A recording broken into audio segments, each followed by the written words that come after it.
mata pelajaran seni budaya.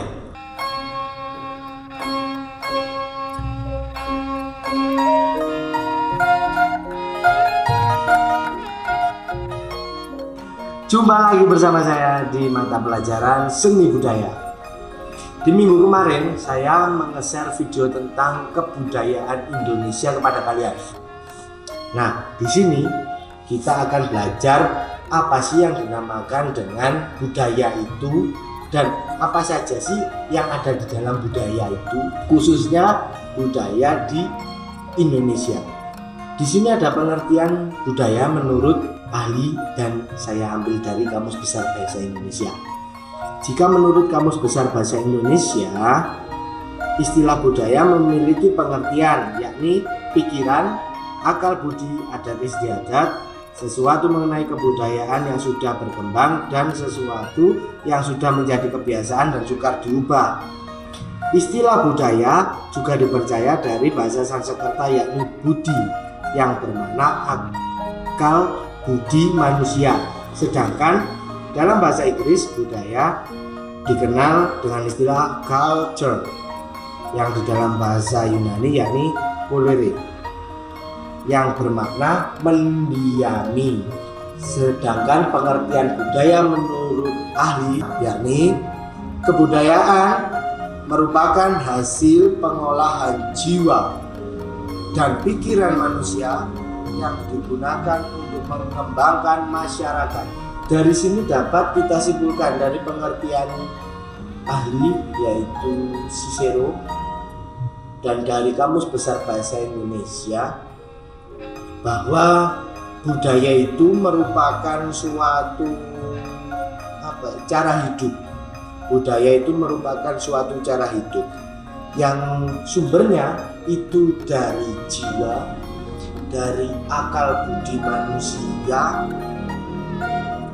yang dijadikan sebagai identitas dan hak milik serta diwariskan secara turun menurun dan dilakukan secara terus menerus. Diwariskan turun menurun dilakukan secara terus menerus. Di dalam kebudayaan itu terdapat beberapa unsur. Yang pertama ada unsur religi atau kepercayaan. Jauh sebelum masuknya agama Hindu Buddha, itu masyarakat Indonesia sudah mengenal yang namanya kepercayaan. Mereka mempercayai bahwa ada leluhur-leluhur mereka. Di Indonesia terdapat banyak suku yang masih memberikan persembahan kepada leluhurnya. Contohnya ada suku Dayak, mereka juga melakukan ritual-ritual kepada leluhur. Di Jawa pun kalian juga pasti tahu tentang kepercayaan-kepercayaan seperti itu yang sampai sekarang masih diwariskan, masih diuri-uri karena itu bagian dari identitas atau hak milik sebagai bangsa Indonesia. Yang kedua ada lagi yang namanya sistem pengetahuan. Budaya Indonesia zaman dulu itu sudah berpengetahuan sangat tinggi. Kalau kita tinjau salah satu kekayaan dari Indonesia ini adalah Candi Borobudur. Betapa hebatnya teknologi pada saat pembangunan Candi Borobudur, yang mana belum ada yang bego, belum ada, kemudian alat-alat bangunan yang canggih-canggih sekarang pun belum ada, slender juga belum ada. Mereka mengerjakan manual, tapi sesepuh-sesepuh zaman dulu itu sudah tahu yang namanya teknologi canggih. Akhirnya terbentuklah candi yang megah namanya Candi Borobudur itu. Kemudian sistem budaya yang selanjutnya yaitu teknologi. Secara sederhana teknologi dapat dimaknai sebagai penemuan yang bertujuan untuk mempermudah dan mempercepat pekerjaan manusia. Kalau ditarik garis Candi Borobudur itu sangat simetris antara sudut dengan sudutnya itu sangat lurus. Orang Indonesia sudah bisa menemukan yang teknologi untuk pembangunan arsitek candi yang seperti itu. Luar biasanya. Sistem selanjutnya ada sistem kemasyarakatan. Di Indonesia ini terkenal sebagai masyarakat yang gotong royong. Unsur dari kebudayaan selanjutnya ada yang namanya sistem ekonomi. Pada zaman dulu, sistem ekonomi disepakati oleh masyarakat adalah barter. Barter itu pertukaran. Saya punya beras, kamu punya apa? Saya punya kelapa. Oke, kita tukar. Saya juga butuh kelapa. Itu barter. Pertukaran antara barang dengan barang, itu yang namanya barter. Namun seiring berjalannya waktu, sekarang sudah mulai ke arah digital. Yang namanya jual beli itu sekarang sudah mulai lewat yang namanya online shop. Unsur dari budaya selanjutnya ada yang namanya bahasa. Bahasa ini adalah bagian dari budaya.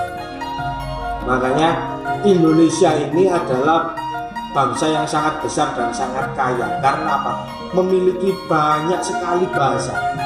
Setiap suku, setiap tempat itu akan berbeda bahasanya.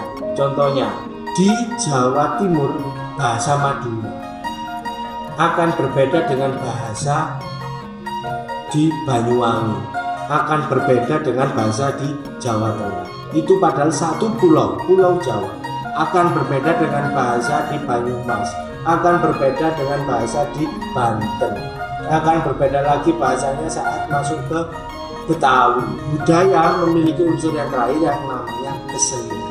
Nah, kesenian ini adalah yang paling digemari oleh banyak orang. Kesenian itu adalah bagian dari yang namanya budaya. Fungsinya apa sih? Kesenian kalau zaman dulu itu adalah sebagai media komunikasi. Contohnya, saya gelisah, saya galau, saya akan membuat tembang. Kalau zaman dulu gitu.